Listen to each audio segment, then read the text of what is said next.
Welcome to mathematics untold. आज की अपनी इस वीडियो में हम क्लास 11th चैप्टर 1 सेट्स के लिए एक्सरसाइज 1.1 को पढ़ने वाले हैं। इस एक्सरसाइज से पहले का बेसिक इंट्रोडक्शन प्लस एग्जांपल्स को हम प्रीवियस वीडियो में डिस्कस कर चुके हैं, जिसे आप यहां क्लिक करके देख सकते हैं।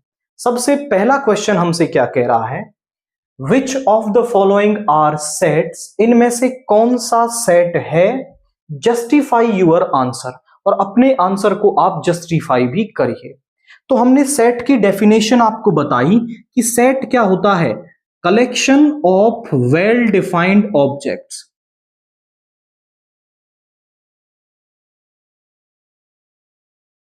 कि जिसकी डेफिनेशन एकदम क्लियर हो, मतलब जो वेल डिफाइंड हो, उन ऑब्जेक्ट्स के कलेक्शन को हम क्या कहते हैं, आपका सेट कहते हैं।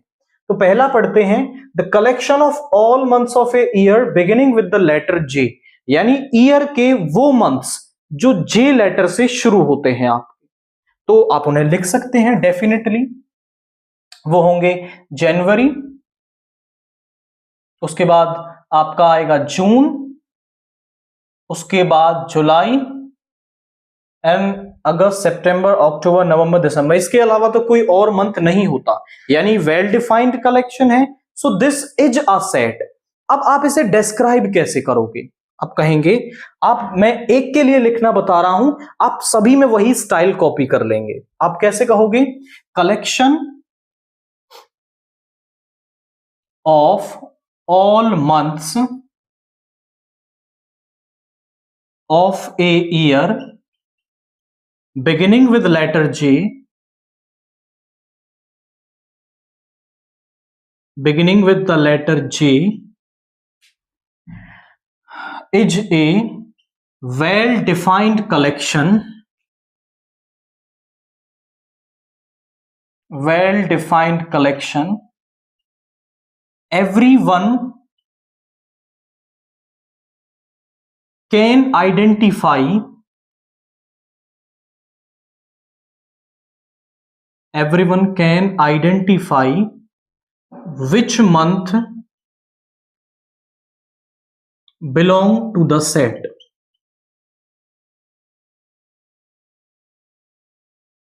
Hence, this collection is a set. तो ये कलेक्शन जो है वो एक सेट है। आप देखो किस तरह से बताओगे। हर क्वेश्चन के अंदर पहले वो स्टेटमेंट लिख दोगे, is a well defined collection. क्यों है well defined collection? Everyone can identify कि जो कौन सा महीना है वो इस सेट में होगा, इस वजह से हमने इसे क्या कह दिया है, सेट कह दिया है आपका। Second, the collection of 10 most talented writers of India, कि इंडिया के कौन से 10 मोस्ट टैलेंटेड राइटर्स हैं। अब आप ये वर्ड समझ लें, most talented, best cricket batsman, और या फिर हम कह दें कि आपसे यहां पर मोस्ट डेंजरस, इस तरह के जो वर्ड्स हैं ये आपका वेल डिफाइंड स्टेटमेंट नहीं होते हैं। क्योंकि आप समझें कि टैलेंट, अब टैलेंट की बात करें तो मैं कह रहा हूं कि भाई, जैसे मैं समझता हूं कि मुंशी प्रेमचंद बहुत टैलेंटेड है, तो वो 10 मोस्ट टैलेंटेड में होने चाहिए। लेकिन आप कहेंगे कि नहीं, मुंशी प्रेमचंद नहीं, कि आप किसी दूसरे पोइट का नाम लें, दूसरे राइटर का नाम लें, तो वो आप कहेंगे कि वो टैलेंटेड है। तो ये पर्सन टू पर्सन वेरी करता है, सबकी अपनी सोच पर डिपेंड करता है कि कौन मोस्ट टैलेंटेड है आपका। तो ये वेल डिफाइंड कलेक्शन नहीं है, सो सेट नहीं होगा। अब आप इसे डिस्क्राइब कैसे करोगे? आप इसे लिखोगे, the collection of 10 most talented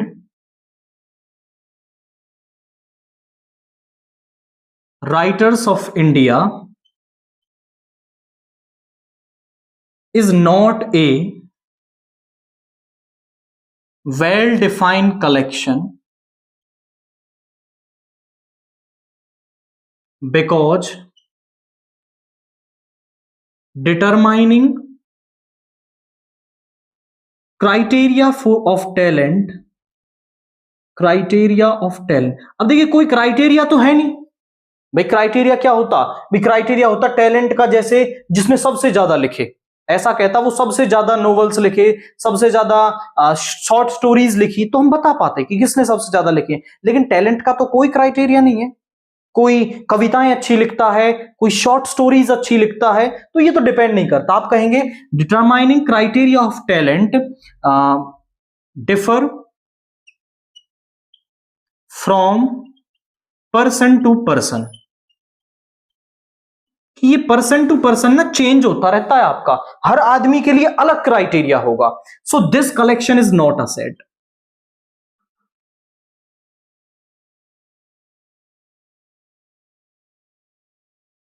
अब बस यही स्टाइल आपको कॉपी कर लेना है, स्टेटमेंट चेंज करनी है और केवल वो पार्ट लिख देना। अब मैं सबका बताता हूं आपको कि कौन सा सेट है और कौन सा सेट नहीं है। स्टेटमेंट इस तरह से आपको लिख देनी है। अगला पढ़ते हैं, a team of 11 best cricket batsman of the world. अब कौन से बेस्ट हैं, किस तरह के बेस्ट की बात हो रही है कि भाई किसने सबसे ज्यादा रन बनाए या फिर किसने सबसे कम बॉलों में रन बनाए। अब एक तो होता है जैसे भाई एक मैच के स्टार्टिंग से और एंड तक खेला और उसने 200 रन बना लिए। एक ऐसा होता है कि भाई वो बहुत कम टाइम के लिए आए लेकिन 100 रन बना गए। तो कौन सा बेस्ट हुआ, कम बॉल में ज्यादा रन बनाने वाला या फिर ज्यादा बॉल में ज्यादा रन बनाने वाला? किसको बेस्ट कहोगे, कौन सा बेस्ट नहीं है? या फिर ऐसा कह सकते हो कि भाई इसने इतने रन बनाए अपनी पूरी जिंदगी में, सबसे कम उम्र में किसने बनाए, सबसे ज्यादा उम्र में किसने बनाए। तो ये डिफाइन करता है पर्सन टू पर्सन, किसको बेस्ट मान रहे हो। तो ये भी एक वेल डिफाइंड कलेक्शन नहीं है। किस तरह से लिख दोगे पूरी स्टेटमेंट, तो ये लिखोगे in the world is not, मैं यहां पे लिख रहा हूं, इसके बाद पहले तो आप ये सेम स्टेटमेंट कॉपी कर लेंगे यहां तक, is not a well defined collection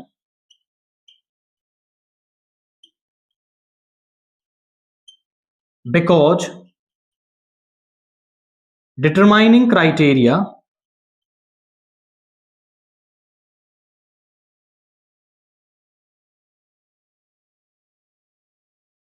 of best cricket batsman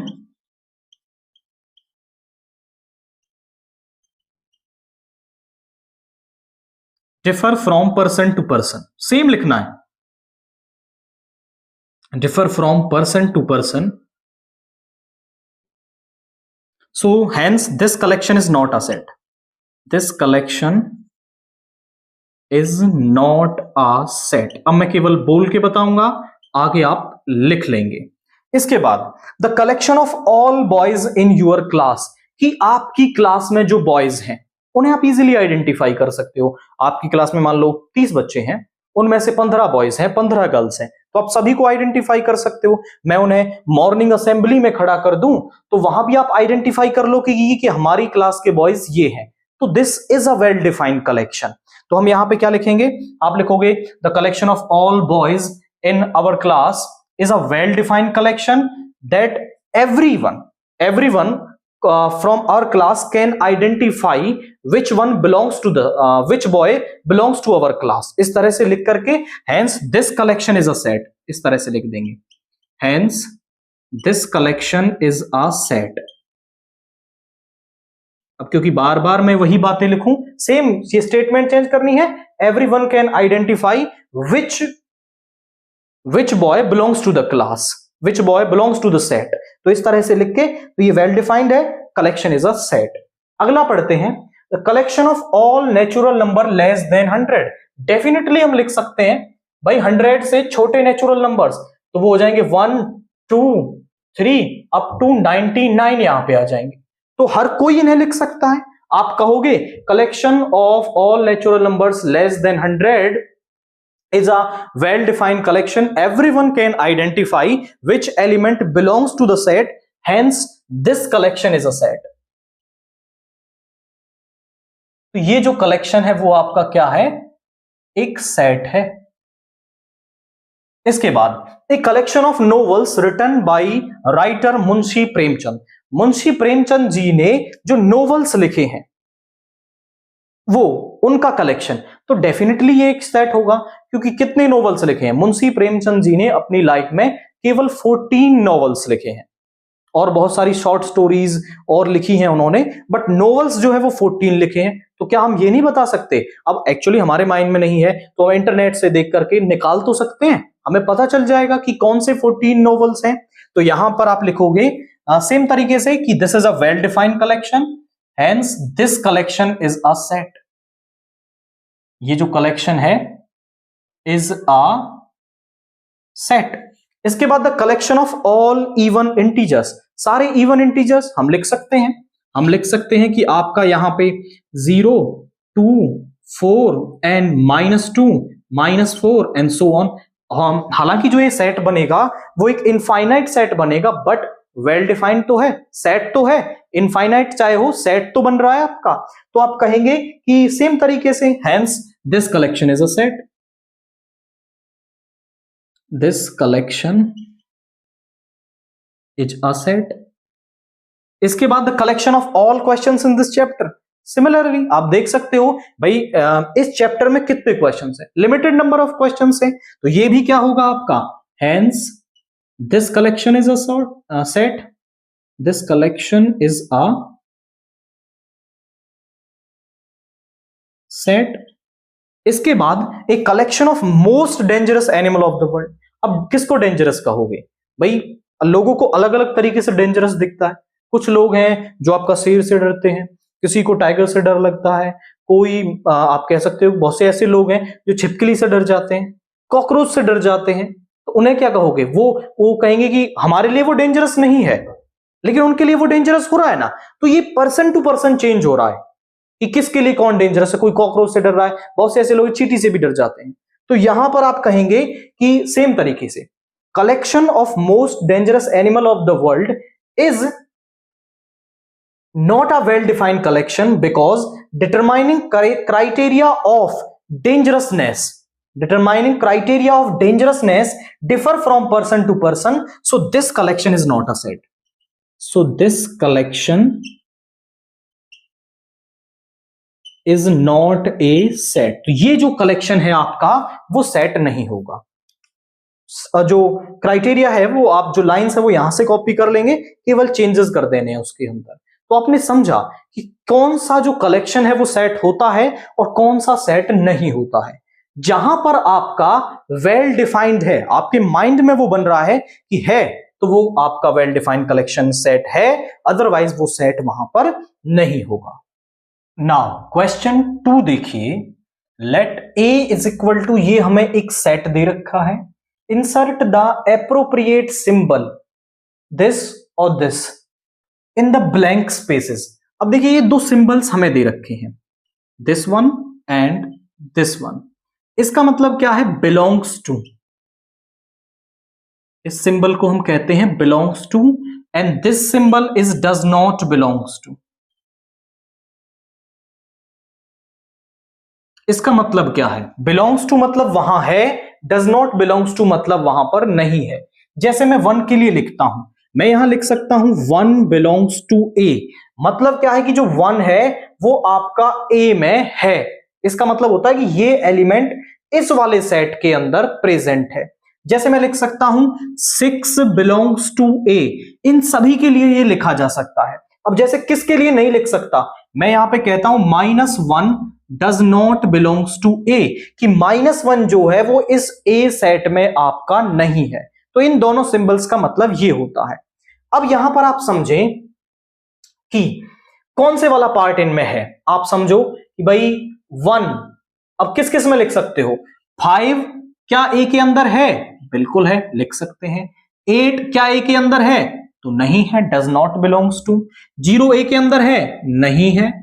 4 ए के अंदर है, डेफिनेटली है। 2 भी आपका ए के अंदर है, 10 ए के अंदर नहीं है। तो मतलब आपको बस यही देखना है कि वो एलिमेंट सेट के अंदर है तो बिलोंग्स टू, और नहीं है तो डज नॉट बिलोंग्स टू का सिंबल आप वहां पे फिल कर देंगे। नेक्स्ट क्वेश्चन, क्वेश्चन 3 देखिए, write the following sets in roster form.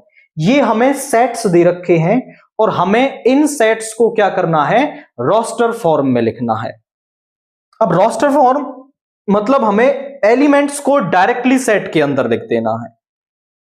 अब ए वाला पढ़ते हैं क्या कह रहा है, ये कह रहा है x, इसमें x एलिमेंट होंगे, x एक इंटीजर है और जो x है वो -3 से बड़ा और 7 से छोटा है, और यहां इज इक्वल टू का सिंबल है, तो मतलब -3 भी उसके अंदर इंक्लूडेड है।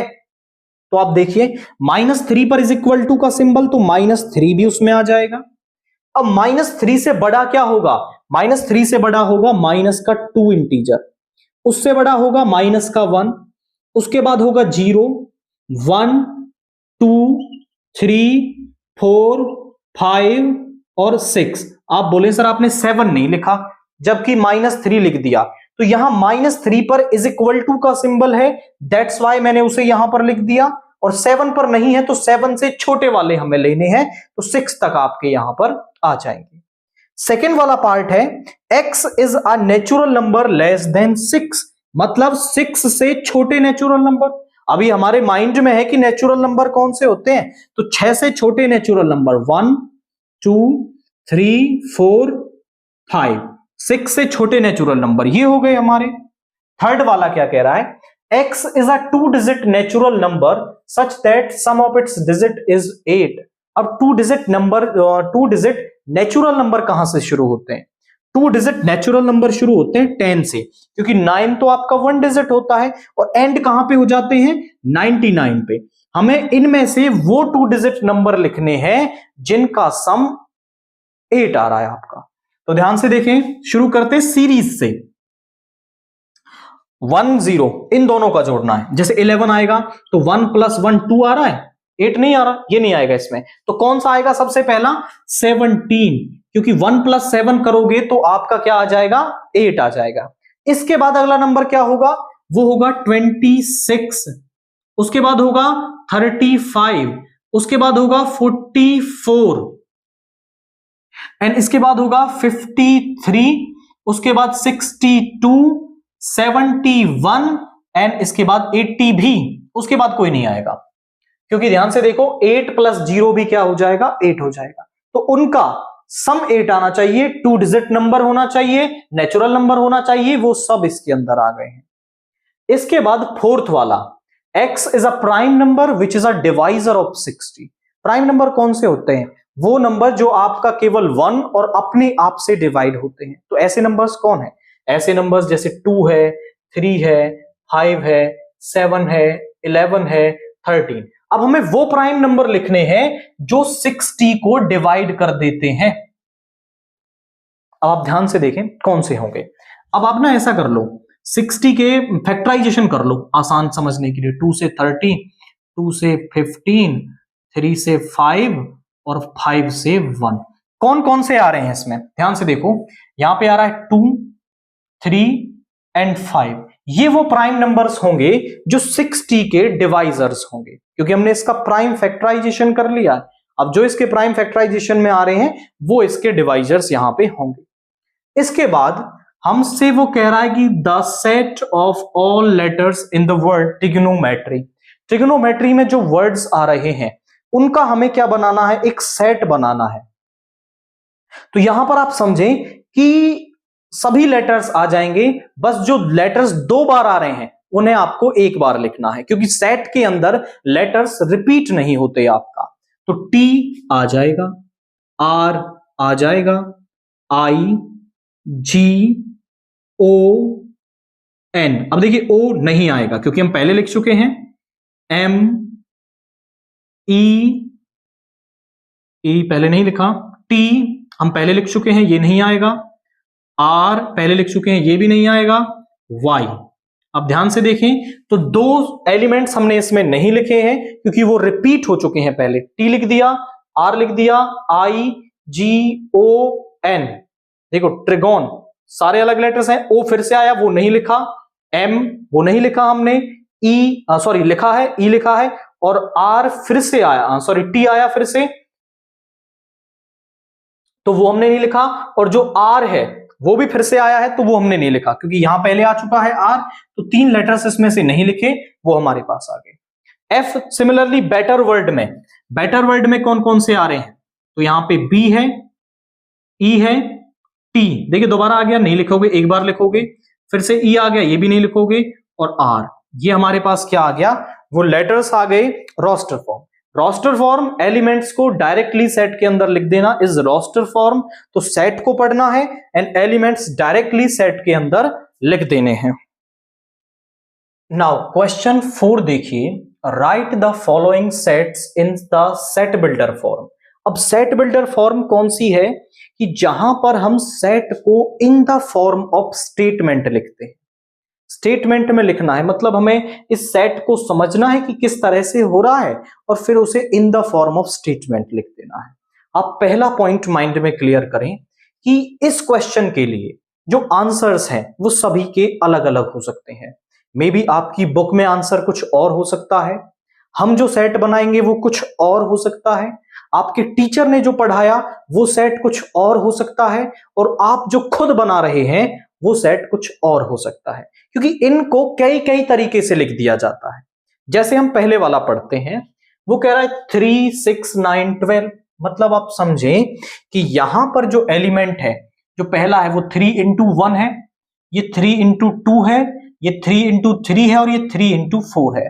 तो इसे हम लिख सकते हैं कि यहां पर x एलिमेंट होंगे सच दैट जो x है वो क्या होगा, वो 3n होगा, मतलब 3 into n होगा, and n is natural number,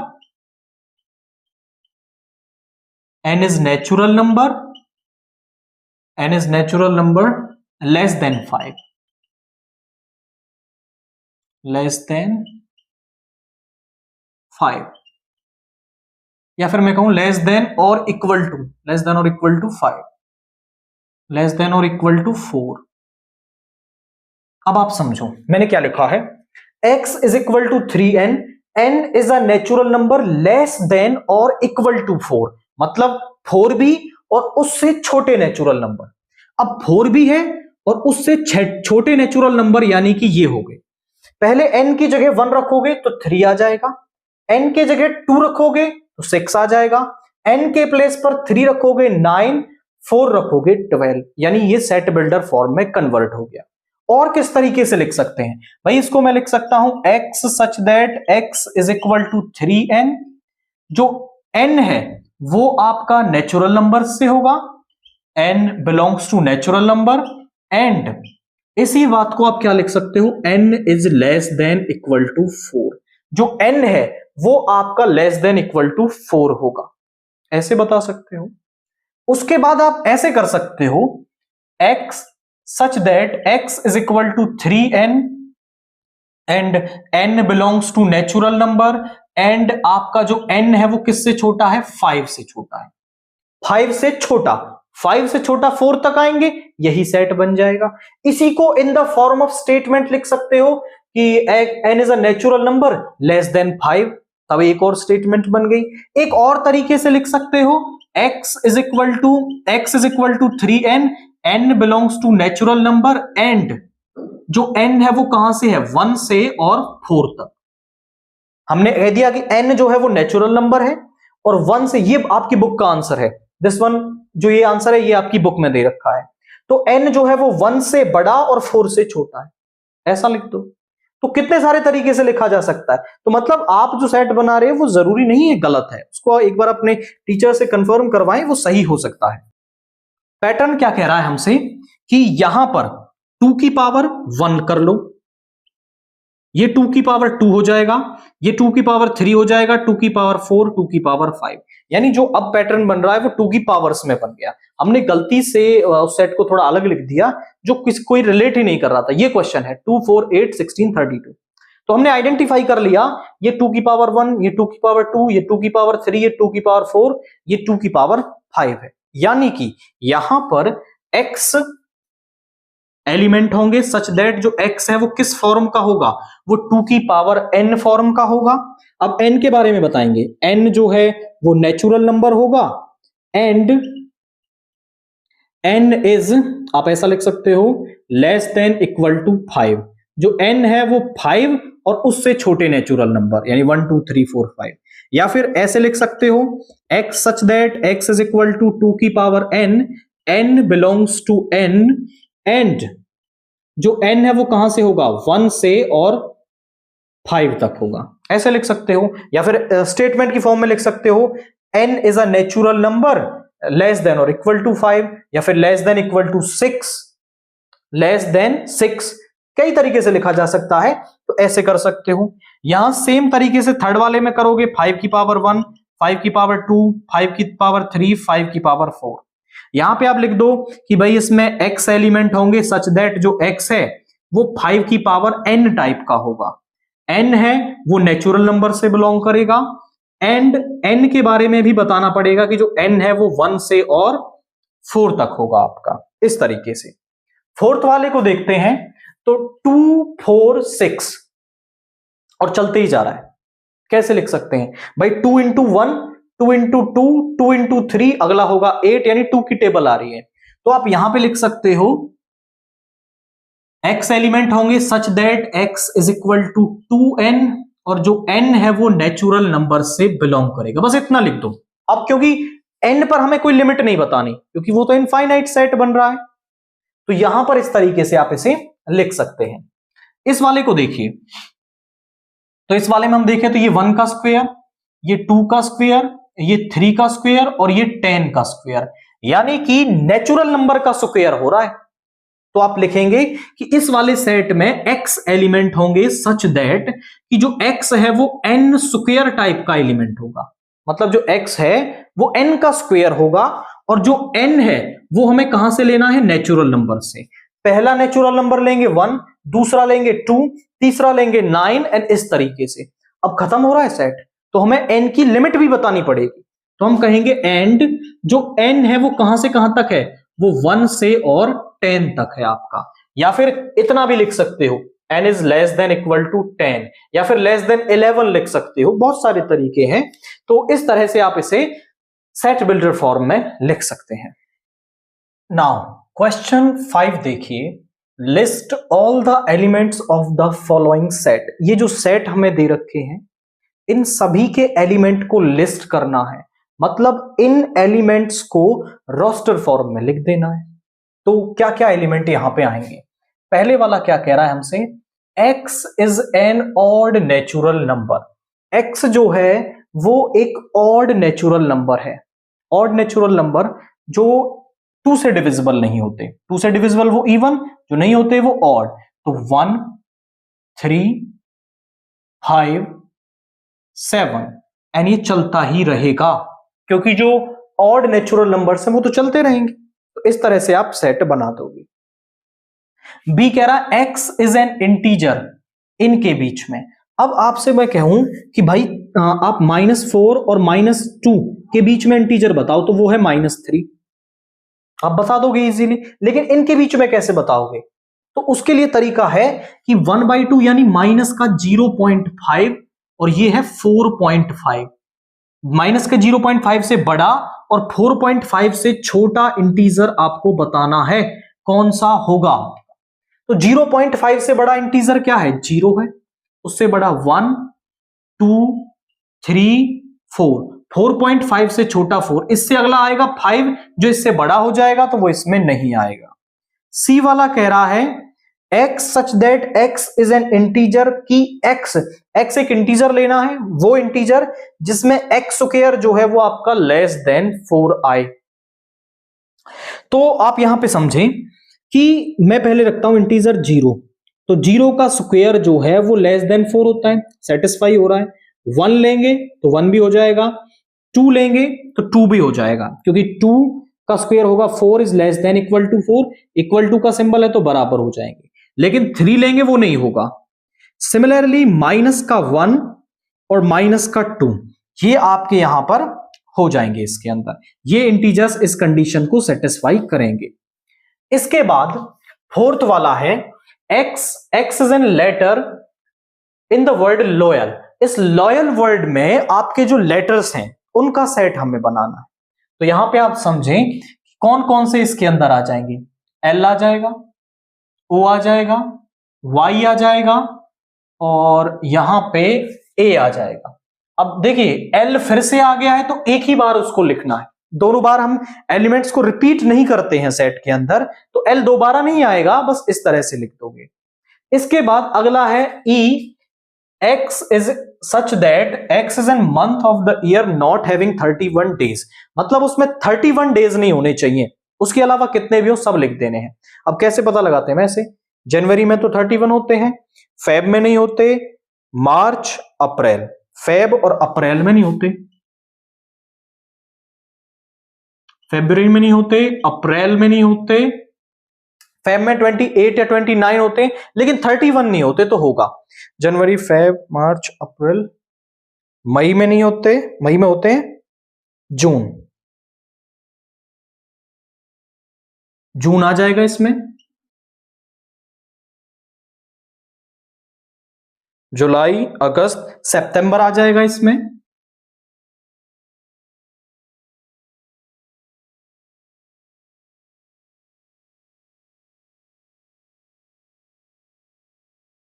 एक नवंबर आ जाएगा इसमें। तो आपको पता कर लेने हैं कि किस किस में 31 होते हैं। किस तरह से पता करते हैं, यहां जो ऊपर आ रहा है उस पे 31 होते हैं, जनवरी, फेब, मार्च, अप्रैल, मई, जून, जुलाई, अगस्त, सितंबर, अक्टूबर, नवंबर, दिसंबर। अब जो ऊपर आ रहे हैं आपके हैंड में तो वो आपके 31 डेज वाले हैं, उसके अलावा सभी 31 डेज वाले नहीं है, तो जो बीच में आ रहे हैं वो सब इसके अंदर आ जाएंगे आपके। इसके बाद x is an consonant in the English alphabet which precedes K, मतलब वो इंग्लिश अल्फाबेट का एक कॉन्सोनेंट है जो के से प्रीसीड का मतलब है के से पहले, के से पहले वाले अल्फाबेट्स में से कॉन्सोनेंट निकालना है। अब आपको पता है इंग्लिश अल्फाबेट में जो वोवल हैं वो कौन से होते हैं, ए, ई, आई, ओ, यू, इसके अलावा बचे हुए अल्फाबेट्स कॉन्सोनेंट है आपके। तो यहां पर इनके अलावा लिखते हैं जो के से पहले वाले हैं, ए तो नहीं आएगा, बी आएगा, सी, डी, बी सी डी, ई नहीं आएगा, एफ, जी, एच, आई नहीं आएगा, जे। देखिए हमने लिख दिया, थोड़ा कर लेते हैं, ए, बी, सी, डी, ई, एफ, जी, एच, आई, जे, के। अब के से पहले वाले लेने हैं, के से पहले वाले ले लेने हैं आपको, और उनमें से कॉन्सोनेंट लेने हैं। तो वोवल्स को निकाल दो, ए वोवल है, ई वोवल है और आई वोवल है। तो इसके बाद इसके अलावा जो बचते हैं उन्हें लिख दो, बी, सी, डी, एफ, जी, एच और जे। देखो एक तो मैंने लिखा डायरेक्ट, या फिर आप ऐसे कर लो, अल्फाबेट लिख लो, के को नहीं लेना, के से पहले वाले लेने हैं, उनमें से वोवल्स निकाल दो तो कॉन्सोनेंट का सेट बना दो, ये हमारा बन गया सिंपल। तो इस तरह से लिस्ट जब वो एलिमेंट्स को करने की बात कर रहा है तो मतलब वो कह रहा है कि एलिमेंट्स को जो सेट है उसको रोस्टर फॉर्म में लिख दीजिए। Match each of the set on the left in the roster form with the same set on the right described in set builder form। इधर की set builder form को इधर की roster form से match करना है। अब मैच करने का तरीका क्या है, क्वाइट सिंपल है कि आप यहां पर जो सेट बिल्डर है उसकी रोस्टर बना लो और फिर देख लो किससे मैच करेगी। जैसे पहले वाले की हम रोस्टर बनाएं तो x is a prime number and divisor of 6। Prime number वो जो केवल 1 और अपने आप से डिवाइड होते हैं। डिवाइजर ऑफ 6 मतलब जो 6 को डिवाइड कर दे। तो यहां पे मैं लिखूंगा तो क्या आ जाएगा, देखिए 2 है सबसे पहला प्राइम नंबर जो 6 को डिवाइड कर देता है तो आ जाएगा। उससे अगला 3 वो डिवाइड कर देता है, 5 इसको नहीं करेगा, और उससे बड़ा नंबर तो उसे डिवाइड करेगा ही नहीं। यानी पहला को जब आप रोस्टर फॉर्म में लिखेंगे तो उसमें 2 और 3 आएगा, यानी ये वाला इससे मैच कर जाएगा। इसके बाद सेकंड वाले को देखते हैं, बी वाला क्या कह रहा है। बी वाला कह रहा है x is N odd natural number less then 10, यानी 10 से छोटा और ऑड नेचुरल नंबर है आपका। तो देखो कौन कौन से आ जाएंगे इसमें, आपका 1, 3, 5, 7 और 9। देखो ऑड भी है और 10 से छोटे भी हैं, 1, 3, 5, 7, 9 ये वाला है, यानी ये इससे मैच कर जाएगा। सी वाले को कर लेते हैं। सी कह रहा है x is a natural number and divisor of 6, यानी वो नेचुरल नंबर है और 6 का डिवाइजर होना चाहिए। तो यहां पे देखिए 1 6 को डिवाइड कर देगा, 2 भी कर देगा, 3 कर देगा, और 4 तो नहीं कर पाएगा, 5 भी नहीं करेगा, 6 कर देगा। तो ये नेचुरल नंबर है जो 6 को डिवाइड कर देते हैं। 1 2 3 6, यानी कि ये इससे मैच कर जाएगा। अब एक ही बचा है, दैट इज, ये इससे मैच कर जाएगा। क्वाइट सिंपल है। यहां पे मैथमेटिक्स वर्ड का आपको क्या बनाना है, रोस्टर फॉर्म बनानी। तो किस तरह से बनाओगे, ध्यान से देखिए। आप लेटर्स को ले लोगे और लेटर्स रिपीट नहीं करने, जो दूसरी बार आ रहे हैं उसको नहीं लिखना। एम आ जाएगा, ए आ जाएगा, टी आ जाएगा, एच आ जाएगा, ई आ जाएगा। एम फिर से आया, नहीं लिखेंगे। ए फिर से आया, नहीं लिखेंगे। टी फिर से आया, नहीं लिखेंगे। आई लिख देंगे, सी लिख देंगे और एस लिख देंगे। मैच कर लीजिए, MATHEICS, मतलब जो लेटर्स दो बार आ रहे हैं उनको रिपीट नहीं करना है, बाकी सारे लेटर्स को वहां पर लिख देना है। तो इस तरीके से हमने यहां पर सेट को मैच कर दिया है।